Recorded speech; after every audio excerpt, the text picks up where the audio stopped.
అందరికీ నమస్కారం.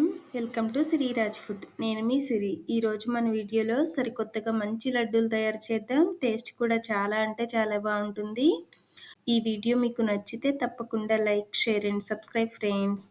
దీనికోసం ముందుగా గ్యాస్ మీద కళాయి పెట్టుకొని కప్పున్నర ఉప్మా రవ్వను వేసి దోరగా వేయించుకోవాలి. రవ్వ అనేది బాగా రంగు రావాల్సిన అవసరం లేదు. వేడెక్కిందంటే చక్కగా పొడి పొడిగా తయారవుతుంది.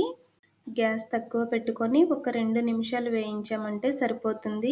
రవ్వ అనేది ఈ మాత్రం వేగిన తర్వాత అరకప్పు నెయ్యి వేసుకొని నేతిలో రవ్వని మంచిగా వేయించుకోవాలి. నెయ్యి వేయగానే ఉండలు కట్టినట్టుగా అనిపించినా కానీ గ్యాస్ తక్కువ పెట్టి వేయిస్తూ ఉన్నామంటే చక్కగా పొడి పొడిగా తయారవుతుంది.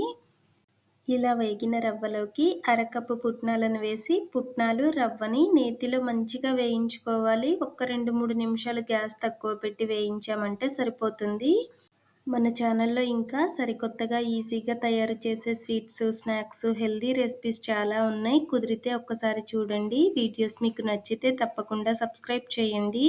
నేతిలో రవ్వ, పుట్నాలనేవి ఈ మాత్రం వేగిన తర్వాత దించి పక్కన పెట్టేద్దాం.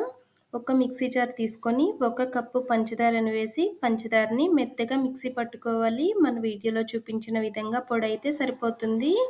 ఇప్పుడు ఈ పొడిని మనం వేయించి పెట్టుకున్న పుట్నాలు రవ్వలో వేసుకొని మంచిగా కలిపి ఒక 15 నిమిషాల పాటు మూత పెట్టి పక్కన పెట్టేద్దాం.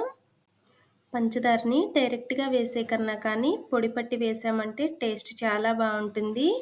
మళ్ళీ గ్యాస్ వెలిగించాల్సిన అవసరం ఏమీ లేదు. గ్యాస్ ఆఫ్ చేసున్నప్పుడే ఈ పొడిలో వేసి కలుపుకోవాలి. పంచదారకి బదులుగా బెల్లం పొడైనా వేయొచ్చు.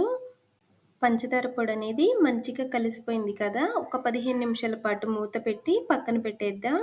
15 నిమిషాల తర్వాత చూసామంటే చల్లారిపోతుంది. ఇలా చల్లారిన తర్వాత చిన్న మిక్సీ జార్లో వేసి మెత్తగా పొడి పట్టుకోవాలి.